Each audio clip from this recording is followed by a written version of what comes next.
From grassroots organizers to squad members, from democratic socialists to progressive pragmatists, today we're mapping the DNA of the American left. Ever wondered why AOC and Bernie, while aligned, approach politics differently?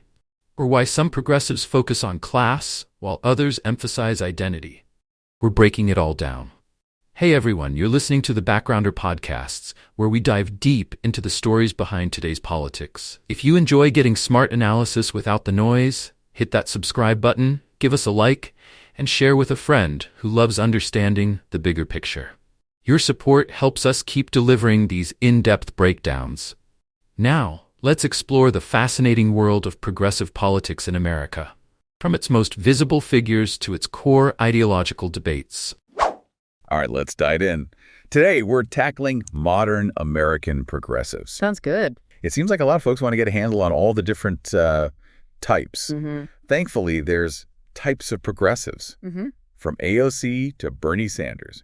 And that's our source material for this deep dive. We're going to break it all down for you. The major players, what they believe, how their strategies differ. Okay. I mean, did you know there's a difference between democratic socialists and progressive Democrats? Interesting. We'll unpack all that and more. What really jumps out at you from this material? Well, it strikes me that when people hear progressive, they often think it's one big group. Right, yeah. But really, it's more like an ecosystem with 6 different factions, according to the source. 6, okay. We've got democratic socialists, progressive Democrats, justice Democrats, labor progressives, environmental progressives, and policy progressives, each with their own distinct flavor. Okay, 6 flavors of progressivism. Uh, Lot of ground to cover. Yeah. Where do we even begin? Well, let's start with the democratic socialists. They tend to get a lot of attention, especially with figures like Bernie Sanders. Right, yeah. These folks aren't just about, tweaking the existing system. They're talking about a fundamental shift away from capitalism as we know it, public ownership of key industries, universal public services, things like healthcare and education, and more democratic control over workplaces. So really challenging the economic status quo. The source actually quotes Sanders as saying, we need to create an economy that works for all, not just the 1%. Pretty powerful stuff. And it's not just him, right? The source also highlights Rashida Tlaib as a key figure in this faction. Absolutely. Tlaib brings a really intersectional approach, combining her advocacy for economic justice with a strong focus on issues like Palestinian rights and environmental justice. I see. It's all interconnected. That's interesting. The source also mentions her global perspective. Seems like progressivism isn't just about domestic issues. Right. It's about a broader worldview, connecting with social justice movements happening around the world. Okay, so we've got the democratic socialists pushing for a systemic overhaul. Now, what about the progressive Democrats? Where do they fit in? Think of progressive Democrats as aiming for deep systemic reforms, but working within the existing capitalist framework. Okay. They're big on government regulation, public-private partnerships, and a green economy. They also blend identity politics and class politics in a way that feels very current. Makes me think of AOC. She's basically become synonymous with the term progressive. Definitely a key figure, Yeah. especially with, her championing of the Green New Deal. And what's fascinating is how she's used social media to really amplify that progressive message, reaching a younger generation that maybe wasn't as engaged before. The source also mentions Jamal Bowman, another rising star. He comes from an education background, so naturally he's focused on racial justice and education reform. Right, and what's notable about Bowman is his emphasis on coalition building. Yeah. He recognizes that to achieve these, ambitious goals, you need to bring together a diverse range of groups and communities. Makes sense. It's a strategy that's echoed throughout the progressive movement. All right, next up we've got the Justice Democrats. The name itself seems to point towards, well, justice. But what exactly does that look like for them? They're all about reforming the political system itself. The source explains that they came about in response to what they saw as corporate influence and corruption within the Democratic Party. So their core philosophy centers on electoral strategy, party reform, and grassroots organizing. And their key figures, according to the source, are Ilhan Omar and Cori Bush. Yeah. They both have these compelling personal stories that really seem to have shaped their political journeys. Yeah, Omar, being a Somali refugee, brings a unique perspective on issues like immigration reform and representation of religious minorities. Her story really highlights how progressivism intersects with, these global issues. And then you have Cori Bush, whose background as a nurse and an activist in the Black Lives Matter movement fuels her uh, passionate advocacy for healthcare justice and systemic change. The source really points out how both Omar and Bush uh, exemplify the power of lived experience when shaping progressive priorities. They're not just talking about these issues, they've lived them. Yeah, It gives their work a different level of urgency and authenticity. absolutely. Okay, now let's shift gears to the labor progressives. As the name suggests, they're all about putting workers front and center. Exactly. For them, it's about strengthening unions, advocating for pro-worker industrial policies, and pushing back against trade deals that they see as harmful to American jobs. They champion things like jobs guarantee, making sure everyone who wants a job can have one. John Fetterman, with his working class appeal and focus on revitalizing the Rust Belt, seems to fit this mold perfectly. Absolutely. And what's interesting is that he also brings in more traditionally progressive issues, things like marijuana legalization and criminal justice reform, showing how all these concerns are connected. And we can't forget Sherrod Brown, a longtime champion of labor rights. Yeah. He's been pretty vocal against trade deals that he believes put corporate profits ahead of American workers. Yeah. And Brown's focus on banking reform also lines up with the labor progressives' concerns about the influence of financial institutions and their impact on working families. He sees it as a key part of creating a fair economic system. Okay, moving on to the environmental progressives. Their name is pretty self-explanatory, right? Climate action is top of their list. Yeah, but it goes beyond simple environmental protection. They're pushing for a just transition to a green economy, Okay. making sure that communities hit hardest by pollution and climate change actually benefit from the shift. That makes sense. I'm thinking of Ed Markey, co-author of the Green New Deal, as a prime example. Markey's a veteran of the environmental movement, and his alliance with the youth climate movement is so important. Right. He's bridging that gap between generations and amplifying their voices in the political arena. The source also mentions Jay Inslee, whose time as governor of Washington gives him a deep understanding of how to implement climate policy on a large scale. Right. He's all about clean energy and environmental justice, emphasizing the need for science-based solutions. His executive experience really adds a valuable layer to the movement. He understands those practical challenges of turning ambitious goals into actual policies. And finally, we have the policy progressives. They seem like the, shall we say, the detail-oriented folks in the group. Yeah, they're the data-driven policy wonks. Yeah. Diving deep into the specifics of regulation and implementation. They bring technical expertise, often informed by an international perspective. Elizabeth Warren comes to mind immediately. She's known for those meticulous policy proposals, especially in the area of financial regulation. She's got a plan for everything. Her work as a consumer protection advocate definitely informs her approach to curbing corporate power and protecting everyday people. And let's not forget Katie Porter, another rising star. She's become kind of famous for that sharp questioning in those congressional hearings, Right. breaking down complex financial concepts and holding powerful people accountable. That ability to communicate those complex issues in a way that resonates with the public is so crucial. She's making policy accessible and engaging, which is no small feat. Wow. That was a whirlwind tour of the progressive landscape. 6 distinct factions, each with its own approach to making a more just and equitable world. It's amazing how much diversity exists within this movement. It's definitely not a monolith. And I think understanding these distinctions is key to really grasping the dynamics and debates happening within progressive circles. Now that we've met the main players in the progressive movement, let's see how these different factions actually interact. The source highlights how they often find common ground despite their distinct approaches. So less about separate teams and more like a web of interconnected movements. Exactly. Think of it as a Venn diagram, with those overlapping areas of concern. Okay, yeah.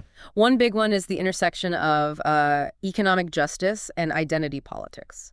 Progressives across the board understand that economic inequality is deeply tied to issues like race, gender, sexual orientation, and disability. Right, recognizing how all these systems of oppression kind of overlap and amplify each other to create unique challenges for marginalized groups. Precisely. And this shapes their policy priorities, like Rashida Tlaib's advocacy for Palestinian rights. It goes hand in hand with her fight for economic justice and environmental protection.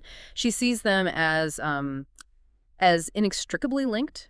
And the source points out that Justice Democrats like Ilhan Omar and Cori Bush, with their lived experiences of being a refugee and a Black Lives Matter activist, bring an even deeper understanding of how systemic racism and economic hardship are often two sides of the same coin. Yeah, their personal stories lend a real a moral authority to their advocacy. They're not just talking about these issues, they've lived them. It's clear that that lived experience is such a powerful force in shaping progressive priorities.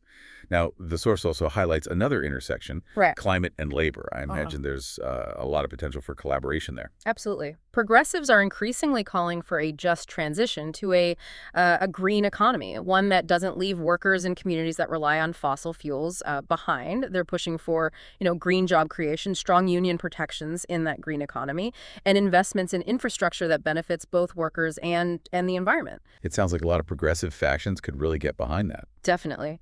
The Green New Deal, for example, championed by progressive Democrats like AOC and Ed Markey, explicitly connects climate action with economic justice. Right. It calls for massive investments in renewable energy, job training programs, infrastructure upgrades, all while prioritizing those communities most impacted by climate change. And I imagine the labor progressives, with their focus on worker-centered policies, would be natural allies in this. Exactly. They see that green transition as an opportunity to create, good-paying union jobs, revitalize manufacturing, and ensure that workers have a stake in the new economy. It's about creating a path forward that benefits everyone, not just the corporate elite. The source also points to this fascinating link between democracy and economic power. That seems to resonate across the progressive spectrum. Yeah, there's a shared belief that concentrated economic power undermines democratic processes. Progressives are pushing for campaign finance reform to limit the influence of money in politics. Right. And they're critical of the outsized influence corporations have in shaping policy. They see these issues as inextricably linked. The Justice Democrats, with their focus on overhauling the system, seem particularly vocal about this. They are, but it's a concern shared by other factions, too. Yeah. Elizabeth Warren, for example, has made combating corruption and holding corporations accountable a real cornerstone of her work. Her focus on financial regulation, breaking up big banks, and increasing corporate transparency all come from this idea that we need to level the playing field and give power back to the people. So we're seeing this convergence of values and goals across different progressive groups. But the source also points out some strategic differences. Let's talk about those. Sure. One key difference is in electoral strategy. Some progressives, especially those within the Democratic Party, prefer an inside strategy, working within the existing system to make, incremental change. They're willing to compromise and build coalitions to pass legislation, even if it means not getting their ideal outcome. So playing the long game. Yeah. Hoping to gradually shift the political landscape. Right.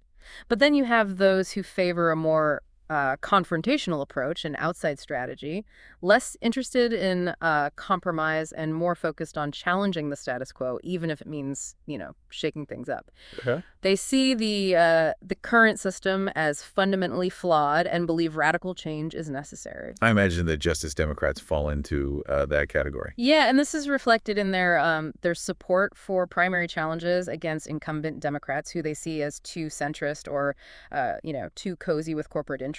They believe pushing the party from the left is essential to achieving meaningful change. It makes sense. These contrasting strategies can create some tension within the broader movement, especially when it comes to specific policies or electoral decisions.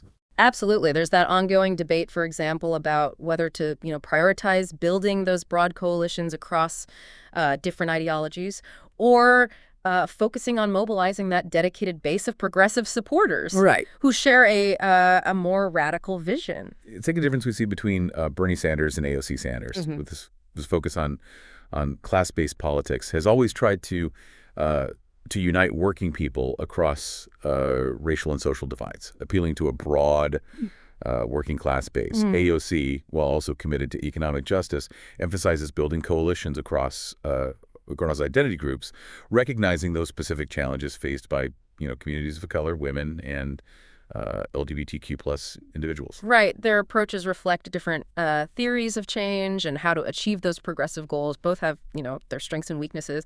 And the debate over which one is more effective is ongoing within the movement. Another point of difference is how different factions approach messaging. Some progressives really lean into that economic populism and class-based messaging, appealing to those shared economic concerns, the need to challenge corporate power.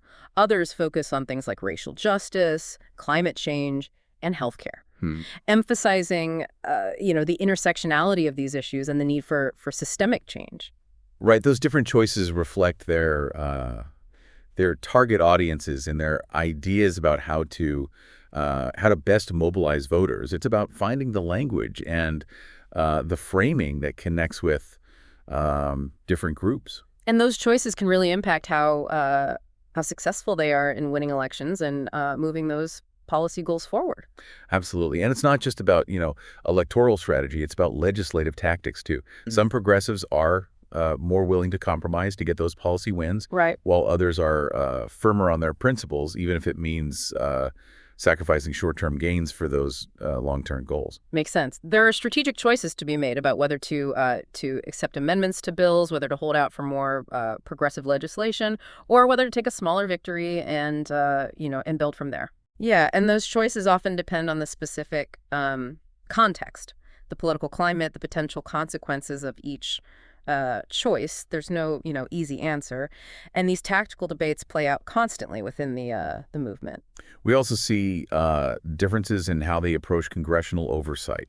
Some progressives prioritize holding those powerful institutions accountable, using hearings and investigations to, expose wrongdoing and push for those reforms. Others focus on using oversight to advance progressive policy goals, gathering evidence, shaping public opinion to back their agenda. Katie Porter's approach is a good example of that. She uses her expertise in finance and consumer protection to question, those corporate executives and government officials, often breaking down these complex issues into terms the public can understand. Right. She's become a master of using these hearings as a platform, right, exposing corporate greed, government incompetence, and the need for progressive solutions. It's like a form of political theater that can really sway public opinion. For sure. And then there's the question of movement building strategies. How do these different factions sustain themselves and grow their power? That's key. The source points to some differences in how they approach base organization. Some focus on building those strong grassroots organizations that can mobilize voters and advocate for change, while others look to build alliances with existing institutions, right, like labor unions or advocacy groups. The Justice Democrats are a good example of the former. They've put a lot of resources into building that network of volunteers and activists who can challenge those establishment Democrats and push for progressive change from the ground up. They see grassroots organizing as the foundation of their movement. And then you have the role of direct action, protests, demonstrations, civil disobedience. These tactics have a long history in social movements, including the progressive movement. Right. We see this in someone like Cori Bush. Her background as an activist in the Black Lives Matter movement has really shaped her understanding of how to create change. She sees direct action as necessary, a way to keep the pressure on those in power and make sure the voices of those ignored by the system are heard.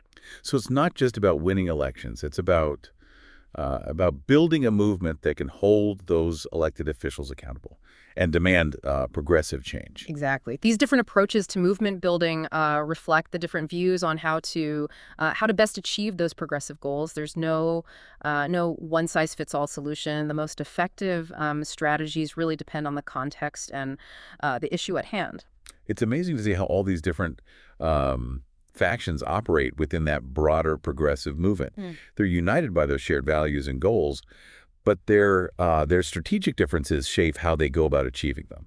And understanding these nuances is key to understanding the the energy and the debates that are constantly shaping the progressive landscape in America. Welcome back. We're wrapping up our deep dive into modern American progressivism. We've met the different factions, seen where they overlap, where their strategies differ. Now let's get into the nitty-gritty. What are they actually fighting for? Right. The source breaks down their priorities into three main areas: economic, social, and environmental.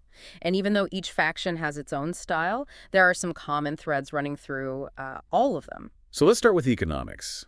Feels like income inequality is a huge rallying point for progressives across the spectrum. Absolutely. They all agree on criticizing the concentration of wealth in the hands of a tiny few. They advocate for policies that, redistribute wealth, empower workers, create a more inclusive economy. The wealth tax comes to mind immediately. Yeah. Figures like Elizabeth Warren and Bernie Sanders have really pushed this idea of taxing the ultra-rich to fund those public programs and social safety nets. Yeah, it's become a defining issue, almost a symbol of that divide between progressive and conservative economic thinking. Another hot-button issue is financial regulation, especially after the 2008 crisis, which showed just how fragile the system can be. Progressives are calling for stronger regulations to prevent another crash and control Wall Street's excesses. Elizabeth Warren, with her background in this area, has been a real leader here. She's pushed for breaking up those big banks, boosting consumer protections, creating a more transparent financial system. It's all about leveling the playing field. What about labor law reform? The source mentions progressive support for making unions stronger to empower workers and raise wages. Yeah, that's a core issue. They see unions as essential to counterbalancing corporate power and ensuring that workers have a real voice. Policies like card check, which make it easier to form unions, are high on their list. Trade policy also seems like a sticking point. The source talks about how progressives are skeptical of those free trade agreements that they see as putting profits ahead of workers and the environment. Right. They're really pushing for what they call fair trade. Okay. Policies that protect American jobs and uphold environmental and labor standards. Sherrod Brown, for example, has been very vocal against trade deals that he believes harm American workers. He's calling for renegotiations that prioritize workers. It sounds like progressives want us to fundamentally rethink the role of government in the economy. Yeah, they believe in strategic public investment. They're not afraid to use government resources to invest in infrastructure, education, scientific research. They see it as critical for long-term growth and social well-being. Okay, so let's shift to social policy.